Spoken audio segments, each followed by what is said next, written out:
బ్రహ్మ ముహూర్తం అంటే ఏమిటి? ఆ టైంలో నిద్రలేస్తే ఏం జరుగుతుంది? బ్రహ్మ ముహూర్త సమయం దీన్నే అమృతకాలమని, బ్రహ్మ సమయమని అంటారు. ఇది బ్రహ్మదేవునికి సంబంధించిన సమయం కాబట్టి ఆ పేరు వచ్చింది. వేకువజామున 3:30, 3:15, 5, 5:30 గంటల మధ్యలో కాలానికే బ్రహ్మ ముహూర్తమని పేరు. పూర్వం మహర్షులు, ఋషులు ఆధ్యాత్మిక ధ్యానం చేసేందుకు ఈ పవిత్రమైన కాలాన్నే ఎంచుకునేవారట. ఒకప్పుడు ఇళ్లల్లో పెద్దవాళ్ళు కూడా సంగీత సాధనకు, చదువుకునేందుకు చిన్నారులను బ్రహ్మ ముహూర్తంలోనే నిద్రలేపేవారు. సూర్యోదయానికి దాదాపు గంటన్నర లేదా 1:36 ముందుగా వచ్చే ఈ టైంలో నిద్రలేచి కాలకృత్యాలు తీర్చుకొని ఆ తర్వాత అరుణోదయాన్ని చూస్తే ఆరోగ్యానికి ఎంతో మంచిది. సూర్యుడి కన్నా ముందు ప్రత్యక్ష నారాయణుడి రథసారథిగా పిలిచే అరుణుడు అనూరుడు అనే పేరు ఉంది. ఎర్రని రంగు కిరణాల రూపంలో దర్శనమిస్తాడు.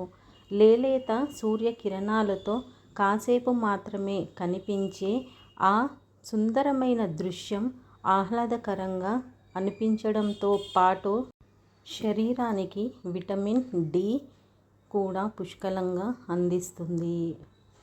ఇక బ్రహ్మ ముహూర్త సమయంలో నిద్రలేవడం వల్ల కలిగే లాభాలను గమనిస్తే ఈ టైంలో చుట్టూ ప్రశాంతంగా ఉంటుంది.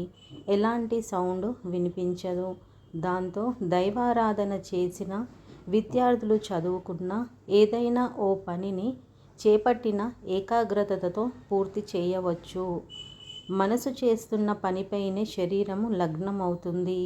ఇంద్రియాలు సైతం అప్రమత్తంగా పనిచేస్తాయి. అన్నింటికి మించి మెదడు పనితీరు చురుగ్గా ఉంటూ మెరుగ్గా పనిచేస్తుందని శాస్త్రవేత్తలు చెబుతున్నారు.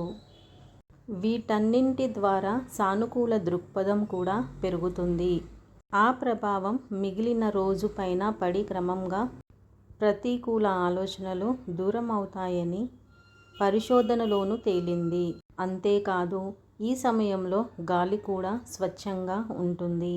ఆ గాలిని పీల్చడం వల్ల శరీరం ఆరోగ్యంగా ఉండటమే కాకుండా ఒత్తిడి సమస్య కూడా అదుపులోకి వస్తుంది.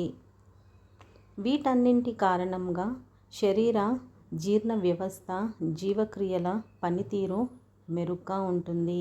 ముఖ్యంగా ఏవైనా వ్యాయామాలు, ధ్యానం వంటివి చేయాలనుకునే వారికి, వ్యక్తిగత అభివృద్ధి కోసం ఫోకస్ చేసే వారికి ఇదే సరైన సమయమని చెబుతారు.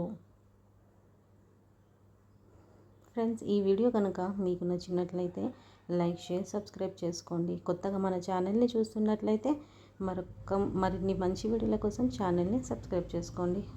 Thank you so much for watching.